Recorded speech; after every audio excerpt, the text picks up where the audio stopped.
Clark declined. Aaliyah Boston, not invited. Perhaps the biggest miss of them all, the viral sensation, the second biggest name in the WNBA, the point princess herself, Sophie Cunningham, who's among the top 5 in three-point percentage from three-point range. Sophie Cunningham doesn't even get an invite to the three-point contest? Nothing. That's the number of Indiana Fever players in this weekend's WNBA three-point contest. Nothing from the team that shot better from deep than anyone else all season. No spot for Kelsey Mitchell, hitting 42% from three, 10th best in the whole league. No spot for Aaliyah Boston, sitting at nearly 47%, good for second overall. And here's the real shocker. Sophie Cunningham got completely left out. One of the most talked about players in the league this year, shooting 43% from deep, ranked 6th in the WNBA. This wasn't a Caitlin Clark situation where she turned it down. Cunningham was never even invited. So what's really going on here? This isn't just about a three-point contest. It's about a league that keeps dropping the ball during its biggest moment ever. And this snub says a lot about how the WNBA handles things when everyone's finally watching. Ryan Howard, Marina Mabrey, AZ Fudd, Bridget Carlton, Natisha Heidemann, and Janelle Saloon. As KC at Behind the Line would say, who, and who? Ryan Howard, Marina Mabrey, AZ. There's like no actual superstar name in this bunch. The biggest name in this bunch is probably Take a good look at that list. Ryan Howard, Marina Mabrey, Eric Ogunbowale, Bridget Carlton, Natasha Cloud, Jonquil Jones. Now, if you're new to the league, if Caitlin Clark pulled you in, if the Fever's crazy season got you hooked, if your feed was full of Sophie Cunningham clips all summer, you look at that lineup and think one thing. Wait, who are these people? And that's not a knock on those players. Mabrey can score. Ogunbowale can flat out shoot. But here's the truth the league needs to face. This was the WNBA's biggest year ever. Record crowds. Numbers on social media like never before. And almost all of it traces back to 3 names: Caitlin Clark, Angel Reese, and everything that blew up around them. Sophie Cunningham became one of the most searched players in the league this year because of her shooting and her personality. She was showing up at UFC fights. She kept going viral. Even casual fans know her name. So when you're putting together a three-point contest for All-Star Weekend, when you've got the chance to keep this momentum going, to showcase your most exciting shooters, how do you leave out Sophie Cunningham? How does nobody in that room say her name? Caitlin Clark was invited to participate in the three-point contest, but declined. She was not the only one who declined. Sabrina Ionescu declined as well. I wonder if these two, if Sabrina heard Caitlin Clark decline, and Sabrina was like, well, if Caitlin's not doing it, I'm not doing it. If Caitlin heard Sabrina decline, and Caitlin's like, if Sabrina's not doing it, I'm not doing it. These two need to be on a crash course in some way, shape, or form. Or next year they need to team up and do like a 2v2 versus Steph. I'm still holding. Now here's where it gets really strange. Caitlin Clark was invited, and she turned it down. Fine, that's her call, and we'll get into her reasons in a bit. But then Sabrina Ionescu said no too. 2 of the biggest stars in the league, 2 elite shooters, both out. Then Kayla McBride also passed, which is surprising on its own, because McBride usually doesn't skip a chance to shine. So now you've got 3 empty spots to fill. And who's sitting right there? Kelsey Mitchell, shooting over 42%, the same player who just dragged the Fever back into the playoffs. Aaliyah Boston, lighting it up from deep better than nearly the whole league. And Sophie Cunningham, who checks every box. Great percentage, huge name recognition, viral moments, fans who actually tune in for her. 3 perfect replacements, all ready to go, all guaranteed to pull in viewers. Instead, the league picked Natasha Heidemann. I actually had to look up her numbers just to write this. She's shooting 34% from 3 this season. 34%. Cunningham is at 43%. That's not a small difference. That's the gap between elite and just okay. So this wasn't about who's actually the better shooter. Something else was going on here. Decided to decline. Kayla McBride, who do you think you are declining? Who do you think you are declining. Now, selfishly, my instant reaction was this. Go out like Larry Bird, CC. Go out like Larry Bird. Don't go out like LeBron. Wear that Indiana Fever warm-up and destroy the field. That Marina Mabry, Caitlin Clark final, that would have been nasty. Don't pull LeBron, never doing the dunk contest, and never do this competition all together. Still early in her career, but that's my 2 cents no one asked for. I want Caitlin Clark to wear that warm-up a la Larry. Let's dig into why Clark said no, because there are really 2 possible reasons here, and neither one makes the league look great. First option, she's hurt. And not just the usual tired legs end of season kind of hurt. Word is she's been playing through something serious for weeks now. If that's true, if shooting 100 threes in a contest could actually make things worse, then skipping it is the smart move. Nobody should give her grief for protecting her body, so she comes back strong next year. But here's the catch. If that's really the reason, it needs to show up in her All-Star game minutes too. You can't say you're too banged up for a shooting contest, and then go play 30 minutes in the actual game. That doesn't add up. If the injury is real, she should be out there for maybe 10, 15 minutes tops, just enough to show face, and then call it a night. Anything more, and people are going to start wondering if the injury story was ever the full truth. Second option, and honestly this one feels more likely, Clark just doesn't feel like she owes this league anything right now. And look at the season she's had. Constantly getting brushed off, her impact downplayed, veterans and media taking shots at her with zero pushback. Remember that dark side comment. Remember how long it took the league to even admit she was the reason ratings were exploding. Remember how her rookie year got credited to everything under the sun except her own talent. He doesn't owe the league jack squat. Which is fair, I guess. We're sticking it to the man. But at the same time, as fans, we would like to see her compete. So that was one good reason that I saw. Another good reason is that she's actually really hurt. She's actually seriously hurt.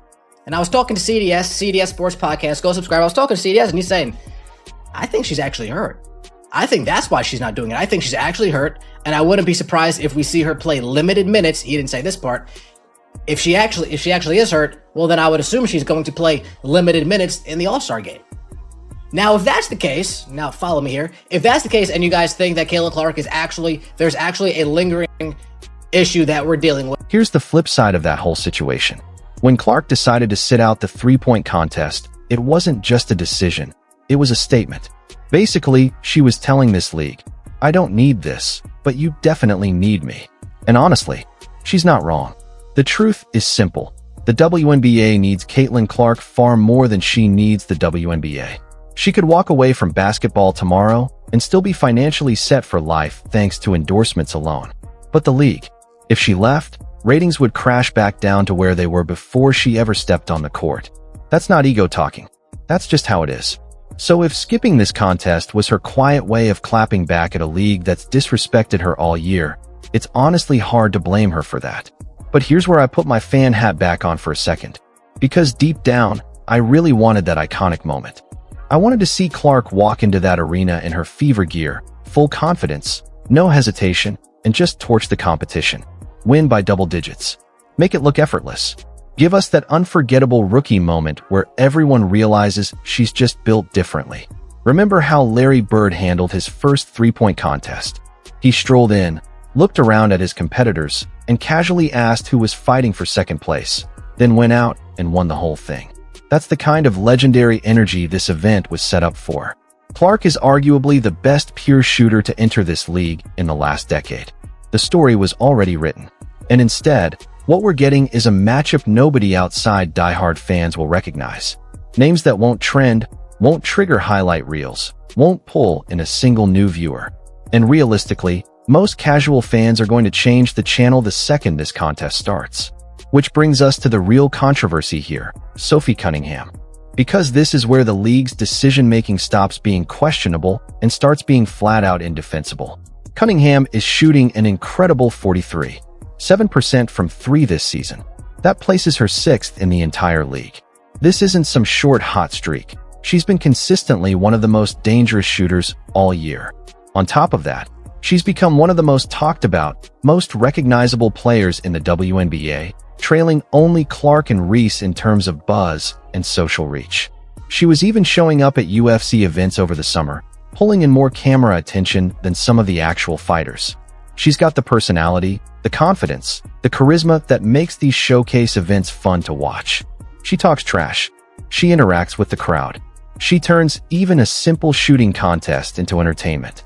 That's exactly the kind of star power you want front and center. And the league just skipped her. No invite. No consideration. They filled those open spots with players carrying a fraction of her fan recognition and, in some cases, worse shooting numbers. It's baffling. It genuinely makes you question who's actually steering the marketing decisions here, because whoever it is clearly isn't paying attention to what's actually driving fan interest. And look, disagreeing with Clark's decision to sit out is fair. Reasonable people can have mixed feelings about that. But completely overlooking Sophie Cunningham, that's an unforgivable mistake. She's a player who brings actual eyeballs, actual buzz, actual conversation to an event like this. Look at the current lineup. Unless someone already follows the league closely, they probably can't name a single player on that list.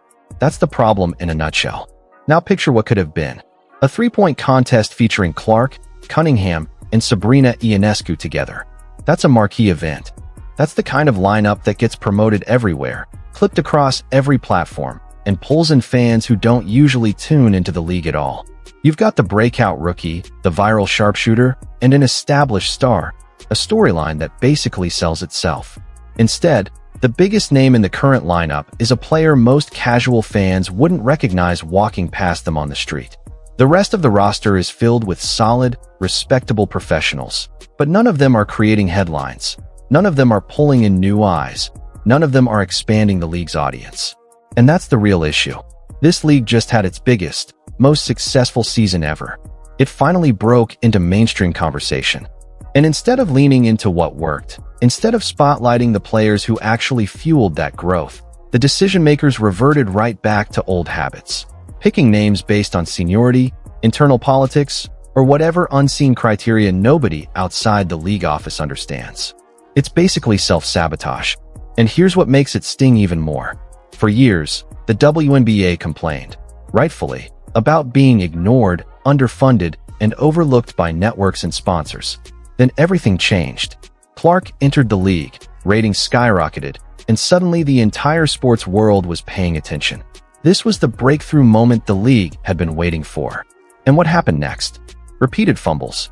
Veteran players were allowed to throw shade at Clark with zero consequences, creating a narrative that the league itself seemed hostile toward its own biggest attraction. Officials downplayed her clear impact on ratings and ticket sales, almost as if crediting her would somehow diminish everyone else. And now, during the exact moment they should be building momentum for next season, they're rolling out an all-star weekend that leaves out the very players who made this season historic in the first place. Take Kelsey Mitchell, for example. She's been one of the most reliable scorers in this league for years. She's shooting over 42% from deep this season and just helped push her team back into the playoffs for the first time in nearly a decade. She's a proven professional, a leader, everything you'd want representing your league, and she wasn't even offered an invite. Not a decline like Clark, not even a polite pass. Simply left off the list entirely. Think about what that says. It tells players that consistent excellence apparently isn't enough. It tells fans that the players actually driving their interest in the league might not be the ones getting the spotlight. And then everyone in the league office acts confused when growth doesn't stick. Then there's Aaliyah Boston. She's shooting an incredible 46.9% from three this season, second best in the entire league. She's primarily known as a post player, someone who lives in the paint, which honestly makes this even more interesting. A traditional big who's expanded her game to become a legitimate outside threat. That's a story worth telling. That's the kind of development fans love watching unfold. But instead, it seems like the league boxed her into an old label. She's a post player, not a shooter, completely ignoring what the actual stats say. It's the same outdated thinking that's held this league back for years. Leaning on perception instead of performance, tradition instead of opportunity. And here's what really stings.